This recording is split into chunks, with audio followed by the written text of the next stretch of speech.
오늘 우리 교신 하나님의 말씀은 누가복음 9장 18절로 23절 말씀입니다. 제가 봉독하고 마지막 절 함께 읽습니다. 예수께서 따로 기도하실 때에 제자들이 주와 함께 있더니 물어 이르시되 무리가 나를 누구라고 하느냐. 대답하여 이르되 세례 요한이라 하고 더러는 엘리야라 더러는 옛 선지자 중에 한 사람이 살아났다 하나이다.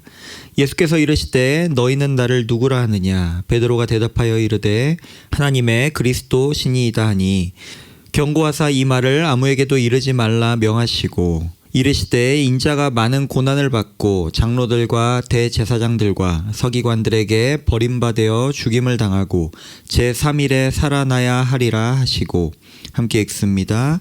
또 무리에게 이르시되 아무든지 나를 따라오려거든 자기를 부인하고 날마다 제 십자가를 지고 나를 따를 것이니라. 아멘. 네, 오늘은 누가복음 9장 18절로 23절 말씀으로 지난번에 이 제목으로 말씀을 한번 나눴는데 주의 자녀로 산다는 것은 이라는 동일한 제목으로 말씀을 나누도록 하겠습니다. 네, 오늘은 우리가 믿음과 소망 그리고 사랑에 대해서 이렇게 나누고 있는데 오늘은 소망에 대해서 말씀을 나누는 마지막 시간이 될 것 같습니다. 우리가 지금까지 성도의 믿음과 소망에 대해서 이렇게 살펴보면서 중심으로 삼고 있는 것은 무엇입니까? 히브리서 11장 6절 말씀이 증언하듯이 하나님이 살아계시다는 것입니다. 그리고 그 하나님께서 자기를 찾는 자들에게 상 주시는 분이시라는 것이죠. 우리가 그렇게 살아계신 하나님을 믿고 하나님이 살아계시다는 것을 삶에서 경험하여 알아갈수록 우리가 알게 되는 것이 하나가 있는데 그것은 무엇입니까? 눈에 보이는 어떠한 것이 내 삶을 책임져 줄 수 없고 내 삶의 궁극적인 소망이 되어줄 수는 없다는 것입니다. 물론 그런 것들이 우리 삶에 필요한 것이고 때로는 그것이 결핍되어 어려움을 겪기도 하지만 전도서 기자가 증언하듯이 헛되고 헛되니 모든 것이 헛될 뿐이라는 것이죠. 우리가 지난주 말씀에서 함께 살펴보았듯이 보이는 것이 우리의 소망이 될 수 없다는 것입니다. 그러므로 믿음으로 하나님의 살아계심을 보며 살아가는 성도는, 경험하며 살아가는 성도는 그 삶을 통해 결국 내 생명에 대한 유일한 소망이 하나님께 있다는 것을, 오직 하나님께 있다는 것을 알게 된다는 것입니다. 그러므로 성도는 성경을 통해서 그리고 내 삶에 발견되어지는 살아계신 하나님의 흔적들을 통해서 살아계신 하나님이 나를 얼마나 사랑하는지를 알게 됩니다. 동시에 나를 사랑하신 하나님이 나를 향하신 크고 놀라운 그 뜻과 계획을 알고 있다는 것은 결국 그 하나님이 이루실 뜻과 계획이 나에게 좋은 것이라는 것을, 진짜 좋은 것이라는 것을 알게 되고 또한 그것을 믿고 바라고 기다리는 삶을 살게 된다는 것입니다. 그러므로 결국 성도가 소망하는 바는 무엇입니까? 우리가 고백하듯이 하나님이 나의 유일한 소망이 되신다는 그 참된 의미는 무엇입니까? 하나님이 사랑을 가지고 나를 향하여 품으신 그 뜻과 계획, 즉 나를 사랑하셔서 내게 이루고자 하시는 하나님의 그 일이 이루어지는 것을 소망한다는 것이죠. 성경은 하나님의 일에 대하여 하나님의 때에 모든 믿는 자들로 하여금 예수 그리스도 안에서 참된 생명과 평안을 얻게 하는 것이라고 설명하고 있습니다. 즉 무엇입니까? 이 세상이 줄 수도 없고 이 세상이 알 수도 없는 것이라는 것이죠. 그 소망은 우리가 거듭 나누듯이 성도의 삶의 동력이 되기도 합니다. 그리고 지금을 점검하는 기준이 되기도 하고 지금을 어떻게 살아야 할지에 대한 지표가 되기도 한다는 것이죠. 결국 마지막 때를 바라고 준비하며 사는 성도는 하나님에 대한 소망을 중심에 두고 지금을 살아가는 성도라는 것입니다. 그것을 우리는 종말론적인 신앙이라고 표현하는 것이죠. 우리는 이 종말론적인 신앙이라는 이 표현을 좀 오해하면 안 되겠습니다. 어떤 두려움의 때, 죽음의 때, 그래서 영화에서 많이 등장하듯이 재앙이 몰아치고 뭔가 사람이 어찌할 수 없는 일이 일어나는 어떤 그런 모습만 우리가 상상하게 되는데 그런 두려움의 때, 죽음의 때가 아니라 하나님이 약속하신 때, 하나님의 일이 완성되는 때라고 기억하며 기쁨으로 그날을 기다리며 지금을 살아가는 것이 성도의 삶이라는 것을 기억하시기 바랍니다. 오늘 말씀 가운데 예수님은 우리가 그러한 때를 살면서 성도로서 마땅히 어떤 삶을 살아야 할지를 우리에게 말씀하고 계십니다.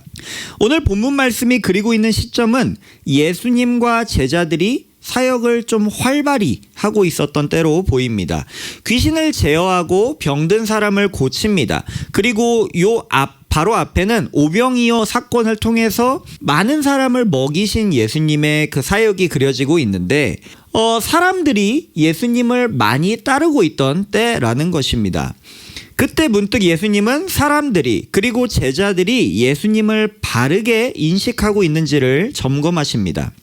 오늘 본문 18절 말씀을 보면 예수님이 여러 가지 사역을 하다가 제자들에게 사람들이 예수님을 무엇라 말하는지를 물어보십니다.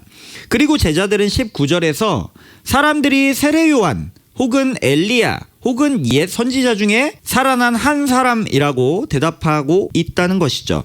사람들이 보기에도 뭔가 범상치 않고 신기했던 사람으로 봤던 것 같습니다. 하나님 나라 얘기를 하니 성경에서 약속된 메시아인 것 같긴 한데 뭔가 확실치는 않아서 엘리야인가? 세례 요한인가? 혹은 죽었던 선지자 중에 한 사람인가? 라고 추측을 하고 있다는 것이죠. 그리고 예수님은 제자들에게 그러면 너희는 나를 누구라 하느냐라고 다시 한번 물어보십니다. 그리고 이 같은 장면을 그리고 있는 마태복음 16장 16절에서는 유명한 고백이죠. 베드로는 주는 그리스도시요 살아계신 하나님의 아들이시라고 고백을 한다는 것입니다.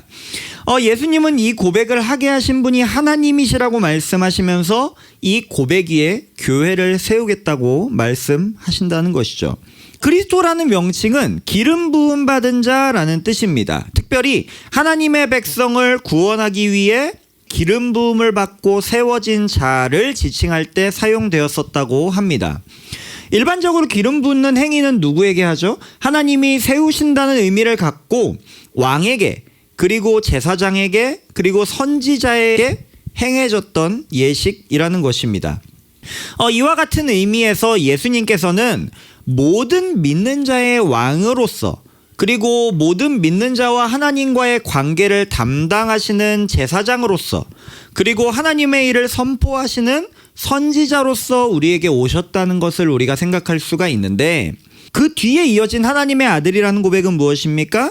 하나님의 일과 능력을 위임받은 자라는 의미를 가지고 있다는 것입니다. 결국 예수님께서는 하나님의 능력을 위임받은 자로서 하나님의 일을 위임받은 자로서 우리에게 오셔서 하나님의 일을 하시는데 그 일이 무엇이라는 것입니까? 하나님의 백성을 통치하는 왕으로서 그리고 하나님과 인간의 관계를 담당하시는 제사장으로서 그리고 하나님의 일을 선포하는 선지자로서 하나님의 일을 하시며 우리에게 오셨다는 것이죠. 우리가 말씀을 통해서 살펴보듯이 아들로서 아버지의 일을 하며 나아가 모든 믿는 자들로 하여금 예수 그리스도 안에서 하나님의 자녀라 칭함받게 하시는 분이시라는 것을 생각하는 표현이 된다는 것입니다. 네, 우리가 말씀을 통해서 함께 살펴보듯이 예수님은 아들로서 아버지의 일을 하시면서 나아가서 모든 믿는 자들로 하여금 예수 그리스도 안에서 하나님의 자녀라 칭함받게 하시는 사역을 우리에게 행하셨다는 것이죠. 그러므로 베드로의 이와 같은 고백은 예수님의 사역과 예수님을 통해 드러난 하나님의 뜻과 계획을 어찌 보면 가장 잘 표현하는 고백이 아닌가 생각해 보게 된다는 것입니다. 그리고 그 고백을 들은 예수님은 이제 앞으로 고난당하실 것과 죽임을 당하실 것 그리고 부활하실 것을 제자들에게 알려주십니다. 그런데 그 말을 들은 제자들의 반응은 어떻습니까? 마태복음 16장 22절에서 베드로는 예수님께 그런 일이 일어나서는 절대 안 된다고 항변을 하는 것을 볼 수가 있습니다. 이와 같은 항변은 마치 예수님을 사랑해서 그러는 것처럼 보이기도 하지만 3절에서 이어지는 예수님의 반응을 보면 베드로가 하나님의 일보다 사람의 일을 생각해서 그런 말을 했다는 것을 우리로 보게 한다는 것입니다. 사람들과 제자들의 반응을 보면 그들은 예수님이 마치 큰 일과 큰 변화를 이루어 줄 것으로 기대하고 있었던 것으로 보입니다. 그도 그럴 것이 초자연적인 일을 행하시면서 병을 고치시고 밥도 먹이시는 예수님을 보면서 마치 예수님만 따라가면 병도 없고 배고픔도 없고 꽤 괜찮은 삶을 살 수 있을 것처럼 보였다는 것이죠. 사람들은 예수님을 통해서 얻어지는 무언가의 소망을 두고 예수님이 늘 곁에 계시길 좀 바랐던 모습으로 보인다는 것입니다. 하지만 우리가 알다시피 예수님의 그러한 사역은 하나님의 나라와 하나님의 일을 드러내고 선포하기 위한 거였지 이적 그 자체가 목적은 아니었다는 것이죠.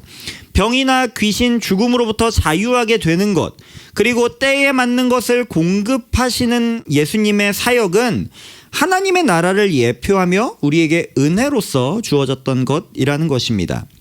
하지만 사람들은 그 이적의 시선을 빼앗겨서 예수님을 정치적인 안녕을 가져다 줄 장군이나 왕 등으로 생각합니다. 그 증거가 무엇이죠?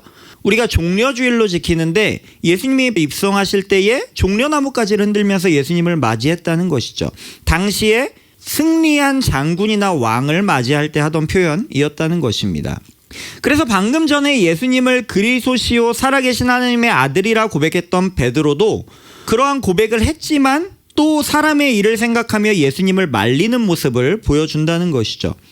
예수님이 하나님의 일을 하는 기름 부음 받은 자라는 것은 믿는데 그들은 하나님의 일을 내가 좀 더 잘 살고 내가 좀 더 자유롭게 하는 것이라고 생각하고 소망했었다는 것을 보여주는 대목이라는 것입니다. 그러므로 우리는 여기서 우리가 그리스도 그리고 하나님의 아들이라는 명칭의 의미를 어떻게 생각하고 있는지를 다시 한번 생각해 봐야 할 것입니다. 그리스도는 앞서도 언급했듯이 하나님의 일을 하기 위해 기름 부음을 받은 자를 지칭하는 단어입니다. 특별히 당시에 하나님의 백성을 구원할 자라는 표현으로 사용되었었다고 말씀을 드렸죠. 여기서 이스라엘 백성들이 어디에 소망을 두고 있는지가 드러난다는 것이죠. 오랜 기간 바벨론과 헬라 제국 등의 통치 아래에 있었던 이스라엘에게 있어서 그들이 생각했던 그 구원이라는 것은 무엇이었겠습니까?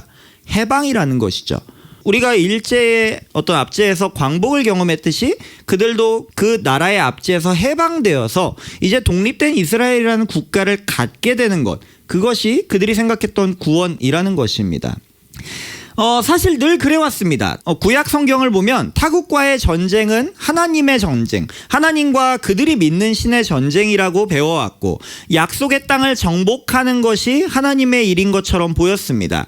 그리고 이스라엘 백성들의 그런 삶을 통해서 하나님은 드러나셨죠.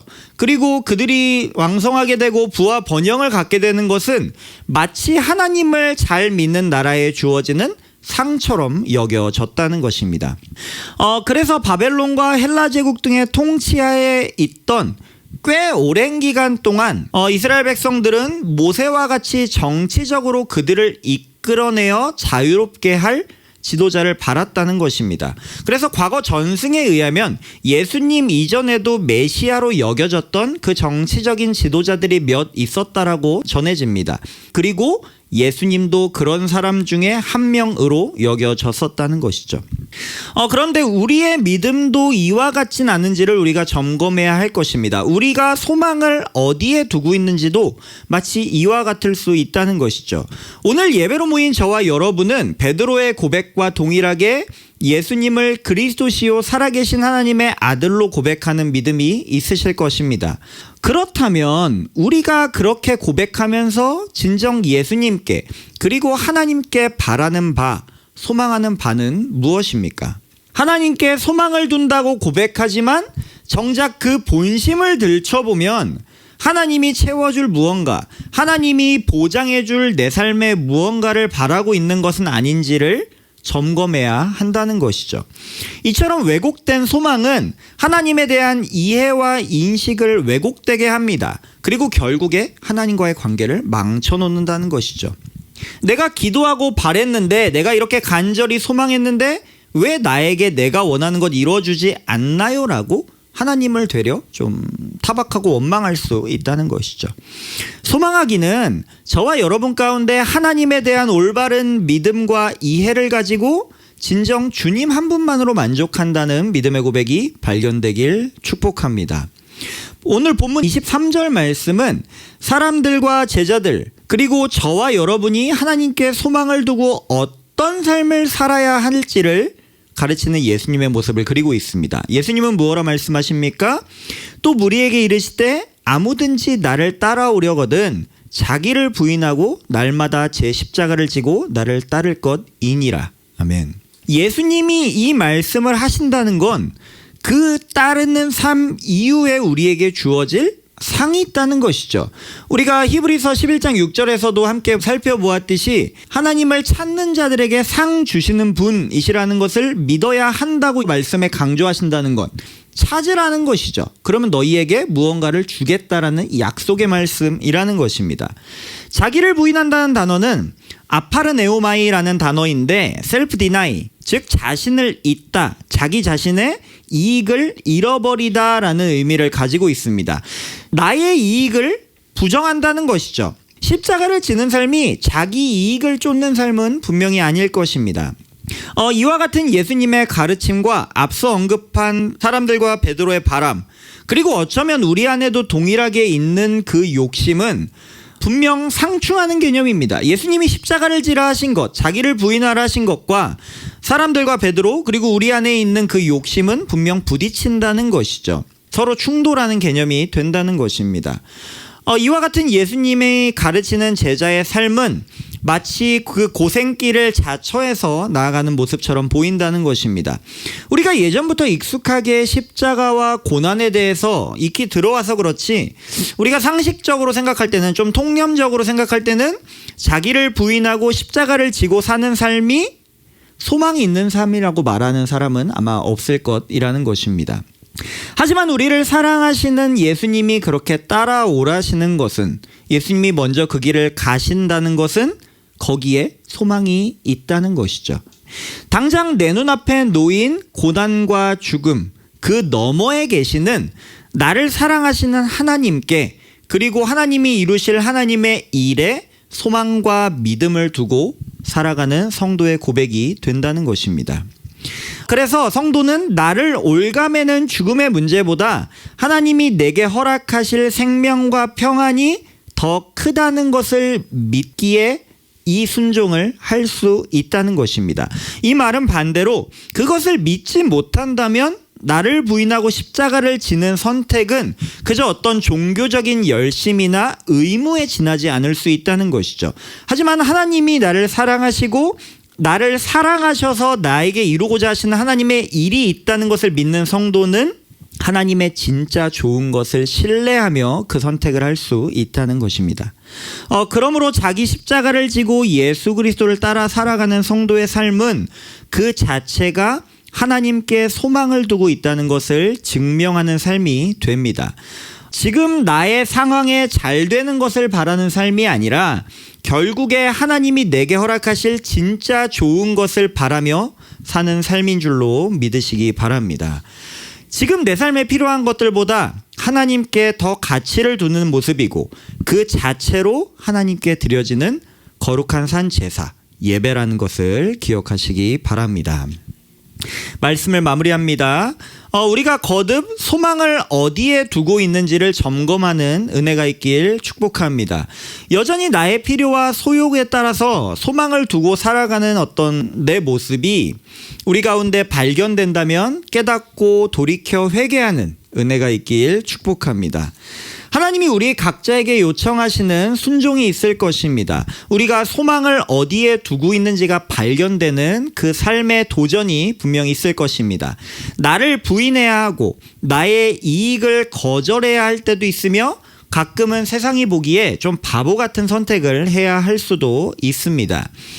하지만 하나님의 백성으로 예수 그리스도의 제자로 그리고 예수 그리스도 안에서 하나님의 자녀된 자로 살아가며 그러한 선택과 순종을 하는 것이 우리에게 주어지는 진짜 복이라는 것을, 우리가 예수 그리스도를 진정 믿고 예수 그리스도께 소망을 두고 있음이 발견될 수 있는 기회라는 것을 꼭 기억하시기 바랍니다. 그러므로 오늘 예배자리 가운데 나온 저와 여러분 가운데 그런 선택을 할 수 있음을 기뻐하고 감사하며 오늘도 순종의 예배를 드리는, 오늘도 소망을 하나님께만 두는 저와 여러분이 되길 소망하며 축복합니다. 아멘.